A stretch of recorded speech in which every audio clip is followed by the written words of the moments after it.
दोस्तों आज की वीडियो का हमारा टॉपिक रहेगा विलियम वर्ड्सवर्थ की एक बहुत ही famous poem I wandered lonely as a cloud. ये इस पोयम का ओरिजिनल नाम है और इस पोयम का दूसरा नाम है डैफोडिल्स। डैफोडिल्स जो कि एक तरह के फ्लावर्स होते हैं, कुछ इस तरह के होते हैं जैसा कि इस पिक्चर में दिखाया गया है। ये पोयम विलियम वर्ड्सवर्थ का एक बहुत ही फेमस वर्क है और इसे फर्स्ट टाइम 1807 में पब्लिश करवाया गया था। तो दोस्तों अब मैं ज्यादा टाइम ना वेस्ट करते हुए शुरू करता हूं आज की हमारी पोयम। ये है हमारा टेक्स्ट। हाँ, तो अब जैसा आप देख रहे हैं कि ये पोयम जो है ये 4 स्टेंजाज में बटी हुई है। तो मैं एक एक स्टेंजा को कवर करूंगा और ऐसे करूंगा कि कुछ भी बाकी ना रहे। सबसे पहले हम लोग फर्स्ट स्टेंजा लेते हैं। I wandered lonely as a cloud. मैं एक बादल की तरह अकेला भटक रहा था। दोस्तों यहां पे वंडर्ड का मतलब होता है बिना किसी मतलब के, बिना किसी पर्पस के इधर उधर घूमना। तो मैं एक बादल की तरह अकेला भटक रहा था बिना किसी मतलब के, बिना किसी पर्पस के।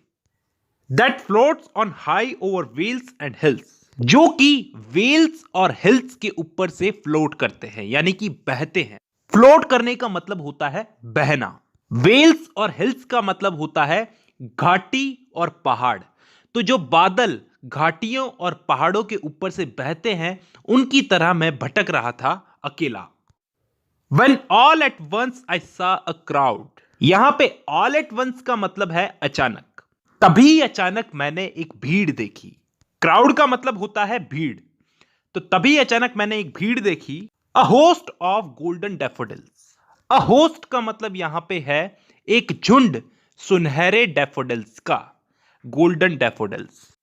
डैफोडिल्स वो फूल जो मैंने आपको दिखाया था। तो आगे पोएट बोलता है बिसाइड द लेक। लेक के बगल में, किनारे पे। लेक मतलब झील के किनारे पे। Beneath the trees. बीनीथ का मतलब होता है नीचे, पेड़ों के नीचे। Fluttering and dancing in the breeze. जो ठंडी हवा में फड़फड़ा रहे थे, डांस कर रहे थे। यहां पे फ्लटरिंग का मतलब है फड़फड़ाना और ब्रीज का मतलब है ठंडी हवा। तो यहां पर फर्स्ट स्टेंजा हमारा क्लियर है। हम लोग सेकंड स्टेंजा की तरफ बढ़ते हैं। यह है हमारा second stanza. Continuous as the stars that shine. वो डैफोडिल्स कंटिन्यूअसली यानी कि लगातार सितारों की तरह चमक रहे थे। And twinkle on the Milky वे।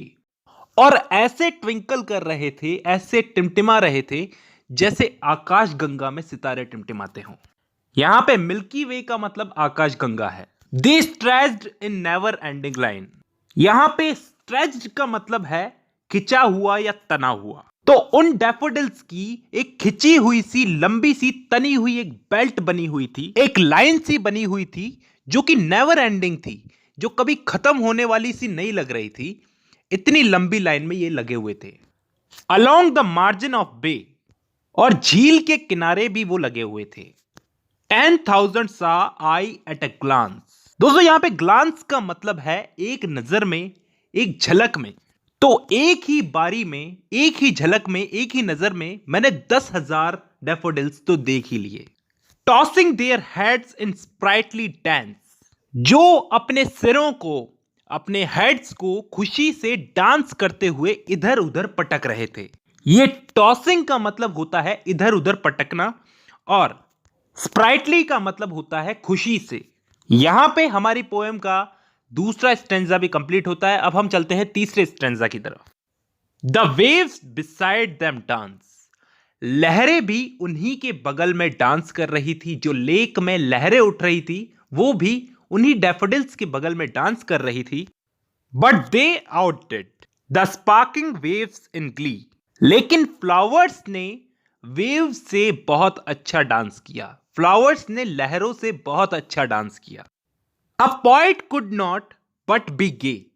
गे का मतलब यहां पे है खुश होना। तो एक पॉइट यानी कि मैं उस वक्त कुछ नहीं कर रहा था, बस उन्हें देख करके खुश हो रहा था। इन सच ए जॉकन कंपनी, यानी उनका जिंदा दिल साथ पाकर। यहां पे जॉकन का मतलब है एकदम जिंदा दिल, एकदम आनंदमय। उनका एकदम आनंदमय साथ पाकर मैं खुश हो रहा था। I gazed and gazed but little thought what wealth the show to me had brought. मैं बस उन्हें देखे जा रहा था, देखे जा रहा था और सोच रहा था कि यहां खड़े होकर के मुझे क्या खुशी मिल रही है। अब हमारी पोयम का लास्ट स्टैंजा आ चुका है, तो इसे हमें ध्यान से समझना होगा। तो आगे पोएट लिखते हैं, for often when on my couch I lie, अक्सर जब मैं अपने सोफा पर लेटता हूं, इन वेकेंट और इन पेंसिव मूड, उस वक्त मैं कुछ सोच नहीं पाता और बहुत ही उदास मूड में होता हूं। यह वेकेंट का मतलब होता है एकदम रिक्त सा, खाली सा, और पेंसिव का मतलब होता है एकदम उदास, उदास मूड में।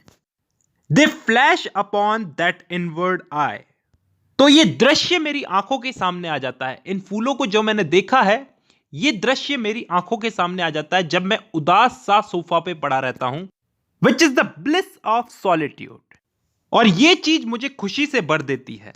ब्लिस का मतलब होता है खुशी से, और सॉलिट्यूड का मतलब होता है अकेलेपन को।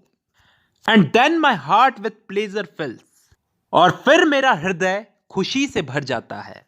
And dances with the daffodils, और डैफोडिल्स की यादों के साथ नाचने लगता है।